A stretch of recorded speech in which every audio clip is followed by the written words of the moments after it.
يطلبوا القرص من الفرن الساعة 2 بالليل. قلت لهم عيب في حقي تطلبوها وانا موجودة؟ ازاي دي تحصل؟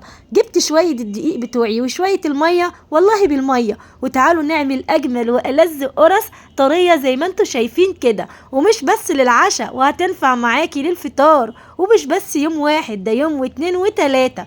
بصوا الجمال، بص الحلاوة قد ايه طرية وتحفة وبجد خطيرة. نشوف بقى عملنا القرص الجميلة دي ازاي. قبل اي حاجة ادعموني بلايك وشير للفيديو، ويلا بينا نسمي بالله ونصلي على رسول الله. ما تنسوش يا امارات كومنت حلوة حتى لو بحرف، بحبكم في الله. اول حاجة هنا نزلنا بكوبايتين مية دافية، عليهم معلقتين كبار من الخميرة الفورية زي ما انتوا شايفين كده، ونزلت كمان بكيس من الفانيليا علشان يدي القرص بتاعتنا ريحة حلوة كده، وكمان نزلت بكوب من السكر. الكوبايه اللي في ايدي دي كوبايه اللي هو مج الشاي العادي، هو اللي احنا هنستخدمه في كل المقادير بتاعتنا. نزلت بكوبايه من السكر وكمان كوبايه من السمنه على زيت، تمام؟ يعني نص كوبايه من السمنه عليها نص كوبايه من الزيت، او 3/4 سمنه وربع زيت، براحتك خالص، الماده الدهنيه هنا. طيب وكمان نزلت هنا بنص كوبايه تاني من الميه الدافيه. لازم الميه تكون دافيه عشان الجو طبعا زي ما انتم شايفين بقينا في السقعه، فالخميره تتنشط معانا بسرعه. قلبت بقى كل المكونات السايله دي في بعض قوي، وبعد كده هنزل هنا بكيلو من الدقيق، ما يكون يستحسن يكون منخول زي ما انتم شايفين هنا، علشان بيخلي معانا المخبوزات بتاعتنا قد ايه هشه وجميله.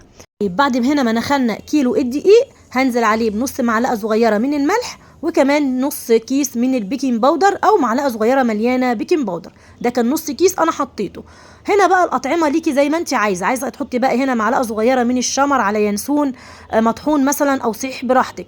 انا هنا حطيت معلقه كده صغيره من الكمون الحصى متحمص، فبيدي هنا ريحه بسيطه كده للقرص بتاعتنا، وبيديها طعم برده وتست حلو. هبدأ بقى هنا اعجن العجينة بتاعتي زي ما انتوا شايفين كده. في الاول هتحسوا ان هي لينة، هو ده اللي احنا عاوزينه. بصي مجرد ما انت هتبدأي ان انت تعجني فيها، هتلاقي العجينة معاكي بقت زي الملبن واتلمت وجميلة جدا. وهي عجينة القرص دي من نجاحتها ان هي العجينة بتاعتها بتكون طرية جدا. بصوا شايفين ملمسها عامل ازاي، ومفيش تخمير ومفيش اي حاجه. مفيش تخمير يا رشا؟ لا مفيش، هنشكل على طول، وبعد التشكيل هنسيبها بقى ترتاح قبل ما ندخلها الفرن. هنا بعد ما عجننا العجينه بتاعتنا، هنبدا بقى نجيب الصواني بتاعتنا بالشكل ده، وانا بحب اديها دهنه كده من الماده الدهنيه.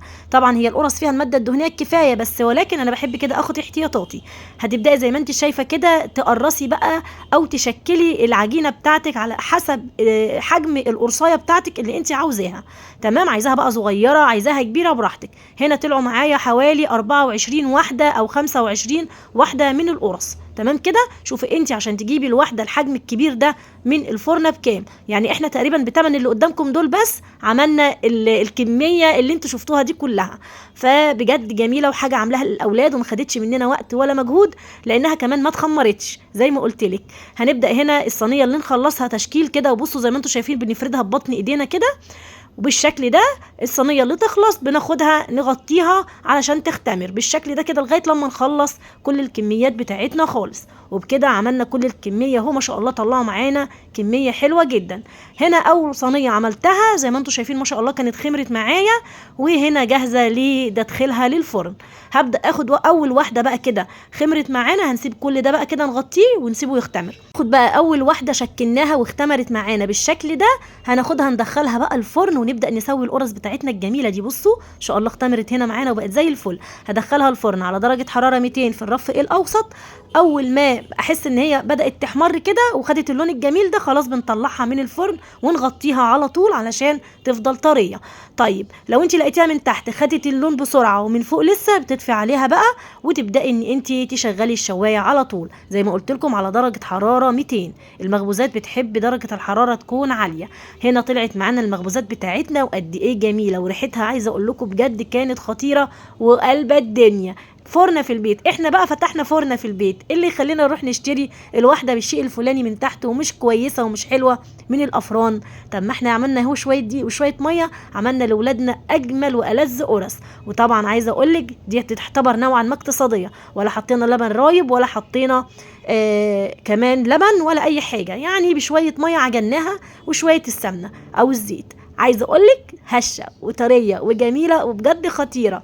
عايزه تخزنيها بقى، لو انت عامله كميه كبيره هتبداي تشيلي الكميات دي في اكياس وتشيليها في الفريزر، وقبل الاستخدام بنص ساعه هتطلعيها، هتبقى كانها لسه معموله جاهزه، جميله للولاد الصبح مع الفطار وفي اللانش بوكس ليهم، ومغذيه وتحفه. اتمنى بقى منك يا قمر تدعميني بلايك وشير للفيديو فضلا، بحبك في الله ومع الف سلامه.